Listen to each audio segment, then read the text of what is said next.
talking about outposts being spammed in game. We're talking about getting someone to a castle. Let's get it underway. VortiX versus PuppyPaw. Best of 7. They won't be the first to qualify for Wololo, but they will be the first in the official road to Red Bull Wololo. Let's go. Spawning in on the northern side of the map is going to be PuppyPaw playing as the Mongols in blue, and down to the south it is going to be VortiX handling the Chinese in red. I must say I'm super satisfied with the fact that we have a blue flag Mongol player in blue and a red flag Chinese player in red.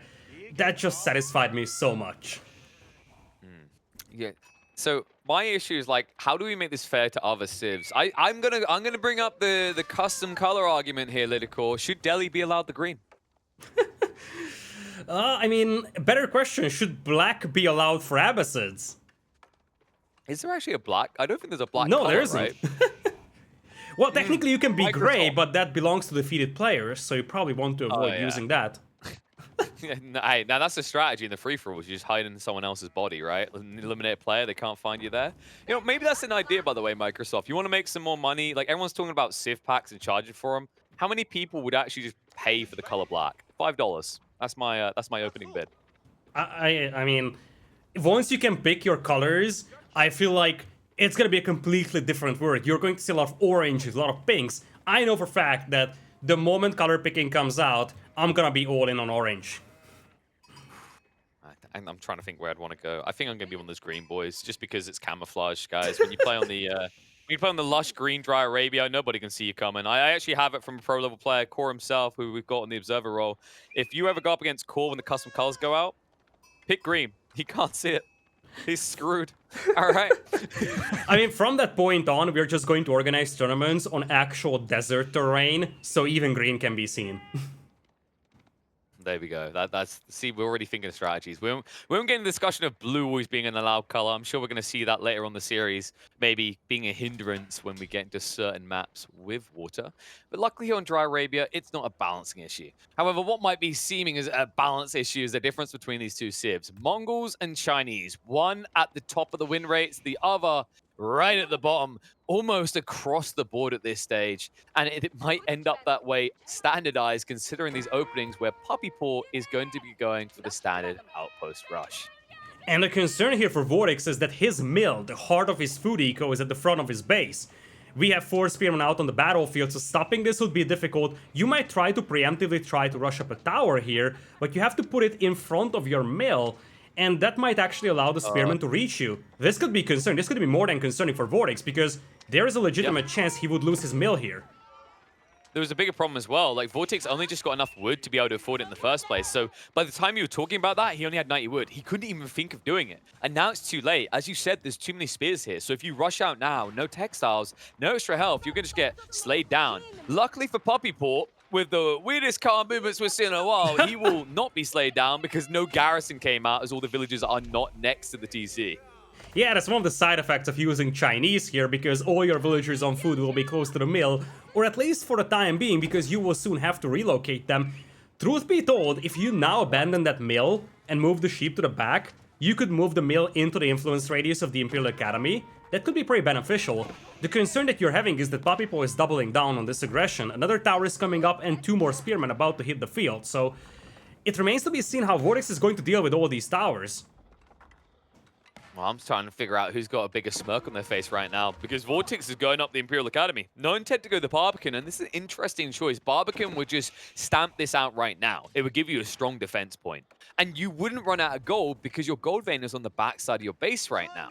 But with this approach, you don't have any great defensive solution. He's going to try to sort that now, though. Outpost going up. Spearman cannot dive this. The hand cannon slits will add a lot of damage in.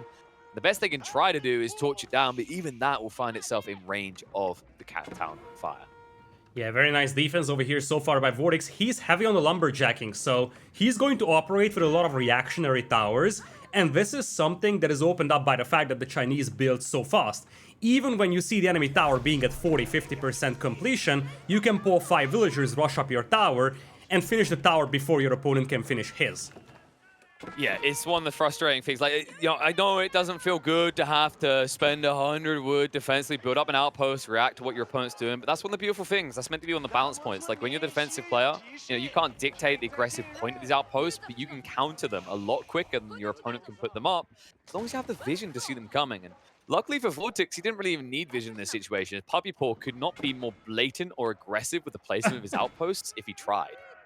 Yeah, you get the impression that PuppyPaw to a certain extent underestimated VortiX's capability of adding defensive towers over here as a response to his aggression. Looks like a villager is going down here from VortiX. That's a nice little start for PuppyPaw.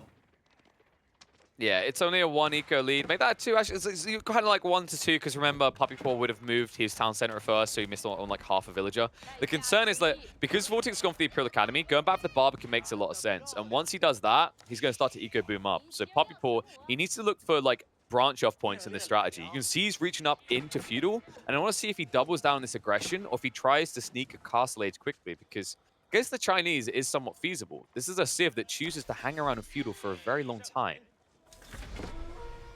Now, looking at those villagers out there, looks like VortiX has found a way to at least have some of those work on the carcasses that are further away, but finally the tower reaches them, and this is where it's getting concerning for VortiX. As you said, if he stabilizes over here, once he gets the Barbican up, he can start eco-booming, but he's slowly being strangled by these towers, PuppyPaw, dropping an additional tower on that wood line, so suddenly with that mill being abandoned and the lack of sheep available for VortiX, he could be strained on food very soon.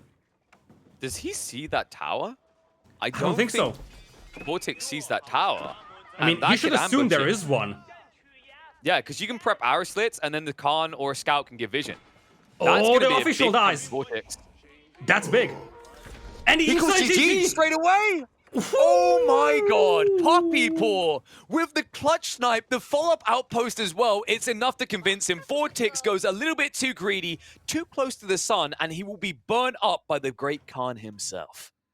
Oh man, as you said, maybe he also spotted towers behind his wood line. We didn't get to see his POV on this one, so it's possible he didn't just tap out because the officer was sniped, but he did lose a villager on his gold mine. He lost a villager to that tower, he lost an Imperial officer, and do keep in mind that his gold mine was unprotected, so the spearman can deny the gold, which essentially means that, you know, in his perspective, he might be like, okay, gold could be an issue, so whatever I have planned going forward, maybe Chikanu, maybe, you know, going siege engineering, all these things that cost gold could also be taken away from him.